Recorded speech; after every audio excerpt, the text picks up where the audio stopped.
കണക്കുകൂട്ടലുകളോ രാഷ്ട്രീയ നിരീക്ഷകരുടെ വിശകലനങ്ങൾക്കോ പ്രവചനങ്ങൾക്കോ ഒരിക്കലും വഴങ്ങിക്കൊടുക്കാത്തൊരു മണ്ഡലം എന്ന് നമുക്ക് വട്ടിയൂർക്കാവ് മണ്ഡലത്തെ വിശേഷിപ്പിക്കാം. തിരുവനന്തപുരത്ത് തീ പാറുന്ന ത്രികോണ പോരാട്ടം നടക്കുന്ന മണ്ഡലം കൊണ്ട് പട്ടികയെടുത്താൽ അതിൽ ഒന്നാം സ്ഥാനത്ത് നമുക്ക് വട്ടിയൂർക്കാവിനെ നിലനിർത്താൻ കഴിയും. വട്ടിയൂർക്കാവിന്റെ ഒരു പ്രത്യേകത നമുക്ക് അറിയുന്ന പോലെ തന്നെ മൂന്നാം സ്ഥാനത്തുള്ളയാളെ ഒന്നാം സ്ഥാനത്തെത്തിക്കുകയും ഒന്നാം സ്ഥാനത്തുള്ളയാളെ മൂന്നാം സ്ഥാനത്തേക്ക് പിന്തള്ളുകയും ഒക്കെ ചെയ്തിട്ടുള്ള രാഷ്ട്രീയ ട്വിസ്റ്റുകളുള്ള മണ്ഡലം കൂടിയാണ് വട്ടിയൂർക്കാവ്. ഇവിടുത്തെ വോട്ടർമാരുടെ മനസ്സ് പ്രവചനാതീതമാണ്. ഒരു ഘട്ടത്തിലും ആർക്കും വിജയമാർക്കായിരിക്കും എന്ന് നിശ്ചയിക്കാൻ കഴിയാത്ത തരത്തിലുള്ള അപ്രവചനീയത ഈ മണ്ഡലത്തിന്റെ ഏറ്റവും സവിശേഷതയാണെന്ന് നമുക്ക് പറയാൻ കഴിയും. വട്ടിയൂർക്കാവിൽ ഇത്തവണ UDF സ്ഥാനാർത്ഥിയായി മത്സരിക്കുന്നത് 2 വട്ടം ഈ മണ്ഡലത്തെ നിയമസഭയിൽ പ്രതികരിച്ചിട്ടുള്ള കെ മുരളീധരനാണ്. വർദ്ധിച്ച ആത്മവിശ്വാസത്തോടുകൂടിയാണ് കെ മുരളീധരൻ തെരഞ്ഞെടുപ്പ് രംഗത്ത് സ്ഥാനാർത്ഥിയായി എത്തുന്നത്.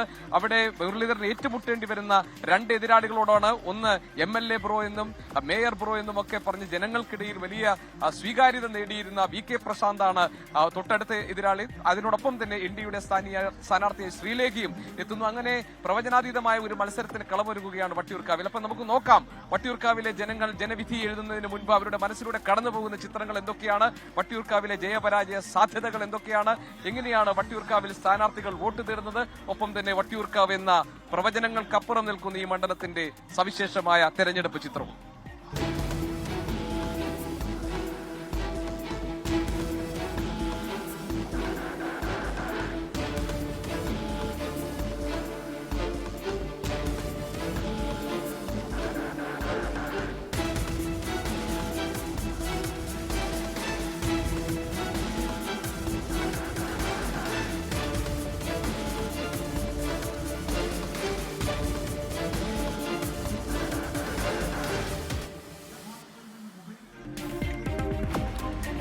പ്രവചനങ്ങൾക്ക് അതീതമായി നിൽക്കുന്ന മണ്ഡലം എന്ന് നമ്മൾ നേരത്തെ തന്നെ ആമുഖമായി വട്ടിയൂർക്കാവിനെ കുറിച്ച് പറഞ്ഞു. തെരഞ്ഞെടുപ്പിന്റെ പരസ്യ പ്രചാരണം അവസാനിക്കാൻ മണിക്കൂറുകൾ മാത്രമാണ് ബാക്കിയുള്ളത്. അപ്പോൾ എല്ലാ മുന്നണികളും എല്ലാ സ്ഥാനാർത്ഥികളും വളരെ സജീവമായി അവരുടെ പ്രചാരണം മുന്നോട്ട് കൊണ്ടുപോകുന്നു. നമ്മളിപ്പോൾ കാണുന്നത് അശ്വമേധ പ്രദീപ് ഇപ്പോൾ ഇടതുമുന്നണി സ്ഥാനാർത്ഥിക്ക് വേണ്ടിയുള്ള ക്യാമ്പയിനിങ്ങിലാണ്. അദ്ദേഹത്തിന്റെ വിജ്ഞാന യാത്ര ഇപ്പോൾ ഈ വട്ടിയൂർക്കാവിന്റെ ജംഗ്ഷനിൽ നിൽക്കുന്നുണ്ട്. അദ്ദേഹം ഇടതുമുന്നണി സഹയാത്രികരായ ആളുകളോട് എന്തൊക്കെയാണ് ഈ സർക്കാർ നടത്തിയിട്ടുള്ള നേട്ടങ്ങൾ എന്ന് വിശദീകരിക്കുകയാണ് അശ്വമേധ പ്രദീപ്. ഇവിടെ അദ്ദേഹത്തിന്റെ അദ്ദേഹത്തിനോട് ചോദ്യങ്ങൾ ചോദിക്കും, അദ്ദേഹത്തിന് മറുപടി പറയുകയും ഒക്കെ ചെയ്യുന്നത് നമുക്ക് കാണാൻ കഴിയുന്നുണ്ട്. അങ്ങനെ തെരഞ്ഞെടുപ്പ് പ്രചാരണം അവസാന ഘട്ടത്തിലേക്ക് കടക്കുമ്പോൾ പരസ്യ പ്രചാരണത്തിനുള്ള തിരശ്ശീല വീഴാൻ ഇനി മണിക്കൂറുകൾ മാത്രം ബാക്കിയുള്ളപ്പോൾ പരമാവധി വോട്ടുകൾ സമാഹരിക്കാൻ വേണ്ടിയുള്ള തയ്യാറെടുപ്പിലേക്ക് സ്ഥാനാർത്ഥികൾ കടന്നു കഴിഞ്ഞിരിക്കുന്നു.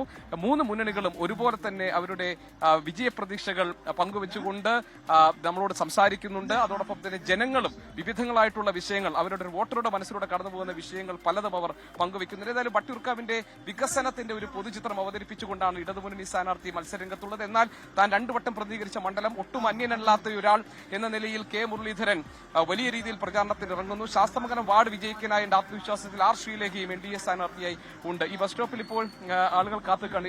വോട്ട് ചെയ്യുമല്ലോ അല്ലേ? വോട്ട് ചെയ്യുമല്ലോ. എങ്ങനെയാണ്, സർക്കാർ മാറണമോ, തുടർ ഭരണം വേണമോ, അതോ ഭരണമാറ്റം വേണമോ? എന്താണ് താങ്കളുടെ അഭിപ്രായം? മാറ്റം വേണം. എന്തുകൊണ്ട്? അത് നമ്മൾ എല്ലാം കാണാൻ കേൾക്കാൻ ചെയ്യല്ലേ, അതിന്റെ. ഇവിടെയാണോ വോട്ട്? വട്ടിയൂർക്കാവിലാണോ? അല്ലല്ല, ഇവിടെ ഏത് മണ്ഡലം? നെടുമങ്ങാട്. ഭരണമാറ്റം വേണമോ അതോ ഭരണ തുടർച്ചയോ? എന്താണ് മേഡത്തിന്റെ അഭിപ്രായം? പ്രത്യേകിച്ച് പറയാനില്ല. ഈ ശബരിമല സ്വർണ്ണക്കൊള്ള പോലെയുള്ള വിഷയങ്ങളെ ഈ തെരഞ്ഞെടുപ്പിൽ ചർച്ചയാകുന്നുണ്ടോ, അതോ വികസനമാണോ യഥാർത്ഥത്തിൽ ചർച്ച? അല്ല, ശബരിമല ചർച്ചയാകും. അതിലൊരു അഭിപ്രായമുണ്ട്. സാറെന്താ പറഞ്ഞത്? സാറെന്തോ പറഞ്ഞല്ലോ, ടിവിയിൽ കണ്ടിട്ടുണ്ട്. അങ്ങനെ അത് സന്തോഷം. സാറേ, എങ്ങനെയാണ് വോട്ട് ചെയ്യലോ അല്ലേ ഇത്തവണ? വോട്ട് കൺകോടിയ സ്കൂളില്. അപ്പോ എങ്ങനെയാണ്, ഭരണമാറ്റമാണോ അതോ ഭരണ തുടർച്ചയാണോ? തുടർന്ന് പോട്ടെ. എന്താ അങ്ങനെ പറയാം? എല്ലാ കാര്യങ്ങളും ഉണ്ടല്ലോ, നമുക്ക് ഈ ബസ്സിൽ പോകണം. ഓക്കെ, അപ്പോ ആളുകൾ അങ്ങനെ വിവിധങ്ങളായിട്ടുള്ള അഭിപ്രായങ്ങൾ പറയുന്നു. ചിലർ പറയുന്നു ഭരണ തുടർച്ച വേണം, ചിലർ പറയുന്നു ഭരണമാറ്റം വേണം എന്നാണ്. വോട്ട് ചെയ്യല്ലോ അല്ലേ? എന്താണ് അഭിപ്രായം? ബസ് ഈ ബസ്സിൽ പോകാനുള്ളതാണോ? ഭരണ തുടർച്ചയാണോ ഭരണമാറ്റം? മാറ്റം വരണം. അപ്പോൾ ഭരണമാറ്റം വേണം എന്ന അഭിപ്രായമുള്ളവരുണ്ട്. അതായത് ഈ ബസ്സിൽ യാത്രക്കാർ കയറിയിട്ടുണ്ട്. നമുക്ക് നോക്കാം എന്താണ് ആൾക്കാർക്ക് പറയാനുള്ളത്. ചേട്ടാ, വോട്ട് ചെയ്യല്ലോ അല്ലേ? വോട്ട് ചെയ്യില്ലേ? പിന്നെ ഭരണ തുടർച്ചയോ ഭരണമാറ്റം? ഭരണം മാറി വരട്ടെ.